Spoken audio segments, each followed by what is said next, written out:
তো মাসুক সাহেব সে অবৈধ সন্তান যদি না হতো, ভদ্র সন্তান বৈধ সন্তান যদি হতো, তো একজন শীর্ষস্থানীয় একজন আলেম, যার হাজার হাজার ছাত্র রয়েছে, বিজ্ঞ ছাত্র যারা, এবং জাতীয় মসজিদের সম্মানিত খতিব, তাকে বাইট্টা বুইট্টা এরপরে ফকিন্নির বাচ্চা নোংরা আজে বাজে কথা বলতে পারতো না।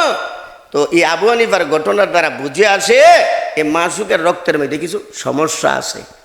নাহমাদুহু ওয়া নুসাল্লি আলা রাসূলিল কারীম, আম্মা বাদ।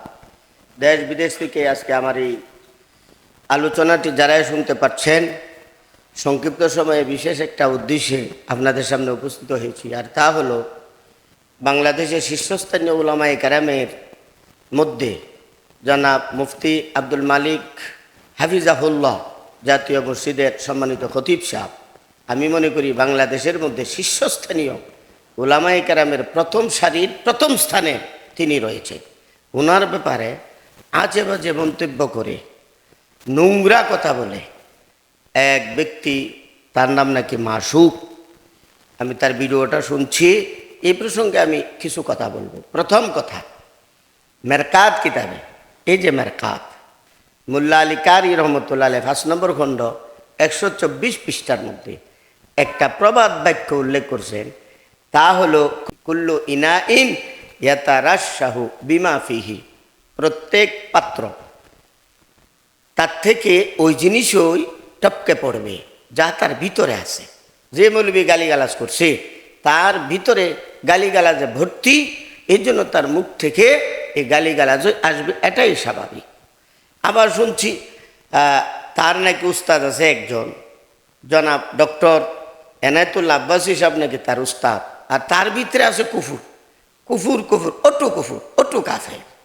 যার ভিতরে যা আছে মুখ দিয়ে তাই আসবে। কুল্লু ইনাইন ইয়াতারাশাহু বিমা ফিহি, এই জন্য তার মুখ জবান দিয়া এমন কথা আসাটা কোনো অসম্ভবের কিছু না। যেমন সাগরিদ তেমন উস্তাদ, তাই তো হবে।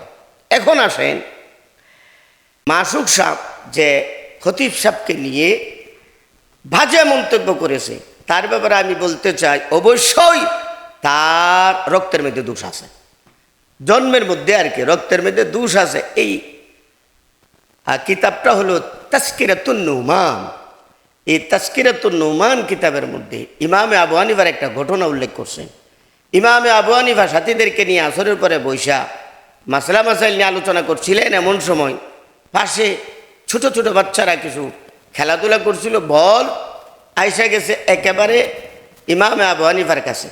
তো অন্য অন্য ছোটো বাচ্চারা ওখান থেকে ডরে ভয়ে বলটি আনতে সাহস পাচ্ছে না।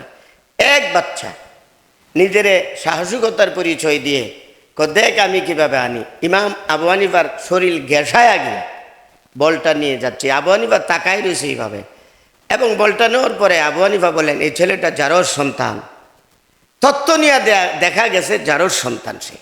তো মাসুক সাহেব সে অবৈধ সন্তান যদি না হতো, ভদ্র সন্তান বৈধ সন্তান যদি হতো, তো একজন শীর্ষস্থানীয় একজন আলেম, যার হাজার হাজার ছাত্র রয়েছে, বিজ্ঞ ছাত্র যারা, এবং জাতীয় মসজিদের সম্মানিত খতিব, তাকে বাইট্টা বুইট্টা এরপরে ফকিন্নির বাচ্চা নোংরা আজে বাজে কথা বলতে পারতো না।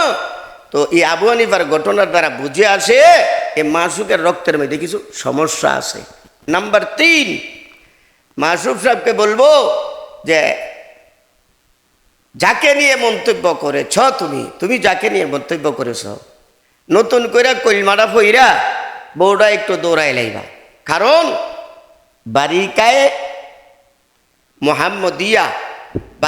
মোহাম্মদিয়া কিতাবের মধ্যে, আর এটা হলো আহসানুল ফতোয়া খণ্ড 1 39 পৃষ্ঠা। সংক্ষেপে যেহেতু সবগুলো বাড়ি করে দেখাইলে অনেক লম্বা হয়ে যায়, পরিষ্কার উল্লেখ রয়েছে, আল ইস্তেজাউ বিল ইলমি ওয়াল উলামা কুফরুন, হক্কানি আলেম উলামায়ে কেরামগণকে অনর্থক যদি কেহ বেইজ্জতি করে, ঠাট্টা মস্কারি করে, কুফরুন, এটা কুফরি, সে কাফের হয়ে যাবে। মান আযাল্লাল উলামা ইয়ানফি মিনাল বালাদি বাদা তাজদীদিল ঈমান, কেউ যদি উলামায়ে কেরামগণকে অসম্মানিত করে, উলামায়ে কেরামগণকে খামাখা বেইজ্জতি করে, তাকে শহর থেকে কি করতে হবে, বিতাড়িত করে দিতে হবে। দ্বিতীয়বার তারে মুসলমান বানানোর পর বাদা তাজদীদিল ঈমান, মানে ঈমান চলে গেছে। আগে বলতেছে ইহানাতু উলামাইদ্দিন কুফরুন, উলামায়ে কেরামগণকে কি করা, অপমানিত করা, এটা কুফরি। আগে বলতেছে ওয়ানিল মোহিতি মান শাতামা আলিমা, যে ব্যক্তি হক্কানি আলেমকে গালি দিল, যেমন উনার চেয়ে হক্কানি আলেম আর হতে পারে না জাতীয় মসজিদের খতিব লাল্লু আর পাঞ্জুনা। এই লাল্লু পাঞ্জু বক্তারা যারা আছে, যারা কিতাবের এলেম নাই, কিচ্ছু নেই, এরা কিভাবে তুলনা করবে কে হক্কানি বড় আলেম, কে বড় আলেম না? তাদের তো যোগ্যতাই নাই। সুতরাং এখানে বলতেছে ওয়ানিল মোহিতে মান শাতামা আলিমান ফাকাত কাফারা, কোনো আলেমকে যদি কেহ গালি দেয় কাফের হয়ে গেছে সে। ফাতুতাল্লিকু ইমরাতুহু, তার বউ তালাক হয়ে গেছে। বারিকায়ে মাহমুদিয়া 3য় খণ্ডে এই কথাগুলো সব রয়েছে, এবং আহসানুল ফাতোয়া 1ম খণ্ড 39 পৃষ্ঠায় রয়েছে। এতে বোঝা গেছে জাতীয় মসজিদের সম্মানিত খতিব সাহেবকে নিয়ে যে আজে বাজে গালমন্দ করেছে, যে করছে সে হয়ে গেছে বেঈমান, তার বউ হয়ে গেছে তালাক, ফতোয়ার দৃষ্টিতে। শেষ কথা আমি বলতে চাই, এক বক্তা বলছে যে ঈদে মিলাদুন্নবী, আসল বিষয়টা তো ঈদ। ঈদ কিন্তু যারা এখন পালন করতেছে এরা নিজেরাই বলছে 50তম 54তম ঈদে মিলাদুন্নবী। এদের কথার দ্বারাই বোঝা যায় 54 বছর আগে নবীর পর থেকে নিয়ে 1350 বছর পর্যন্ত এই ঈদের কোনো অস্তিত্ব ছিল না। যাই হোক, আমি এই ঈদে মিলাদুন্নবী, একটা লোক একটা এড করে দেয়, মিলাদুন্নবীকে কেহই অস্বীকার করে না। মিলাদুন্নবী তো ঈমান, মিলাদুন্নবী নবীর জন্মের বৃত্তান্ত নিয়ে, সময় নিয়ে রসুল সাল্লাল্লাহু আলাইহি ওয়াসাল্লামের জন্মের আলোচনা করা দুনিয়ার বুকে কেউ অস্বীকার করে না। কিন্তু এই বাটফারারা কি করে, মিলাদুন্নবীর সাথে নিয়ে ঈদ মিলায় না, ঈদ দিয়া সেরা দলিল দেয় মিলাদুন্নবী তো কেউ অস্বীকার করে না। সিরাতের এমন কোনো কিতাব নাই যে কিতাবের মধ্যে মিলাদুন্নবীর আলোচনা করা না হয়েছে। এখন বেদাত কাকে বলে? বেদাতের সংজ্ঞাটা শুনেন, এই তফসিরে ইবনে কাসির খণ্ড 7 পৃষ্ঠা 279। সংক্ষেপে আমি বলতেছি, বেদাত কাকে বলে? সমস্ত দুনিয়ার আহলে সুন্নাতুল জামাতের সর্বৈক্যমতে বলেন, আম্মা আহলু সুন্নাতি ওয়াল জামাতে ফায়াকুলুনা ফি কুল্লি ফাইলিন ওয়া কাউলিন লাম ইয়াসবুতানি সাহাবাতি রিজওয়ানুল্লাহি তাআলা আলাইহিম আজমাইন হুয়া বিদাতুন লিআন্নাহু লাউ কানা খাইরান লাসাবাকুনা ইলাইহি লিআন্নাহুম লাম ইয়াতরুকু খাসলাতাম মিন খিসালিল খাইরি ইল্লা ওয়াকাদ বাদারু ইলাইহা। তাফসীর ইবনে কাসির। অর্থ কি, যে সকল কথা এবং যে সকল কাজ দ্বীনই মনে করে, দ্বীনের অন্তর্ভুক্ত মনে করে, সওয়াব মনে করে কেহ যদি বলে, কেহ যদি করে, অথচ এটা লাম ইয়াসবুতানি সাহাবাতি রিদওয়ানুল্লাহি তাআলা আলাইহিম আজমাইন, অথচ এই কাজটা, এই কথাটা সাহাবাই কেরামগণ থেকে প্রমাণিত নয়, ফাহুয়া বিদাতুন, এটাই বেদাত। কেন?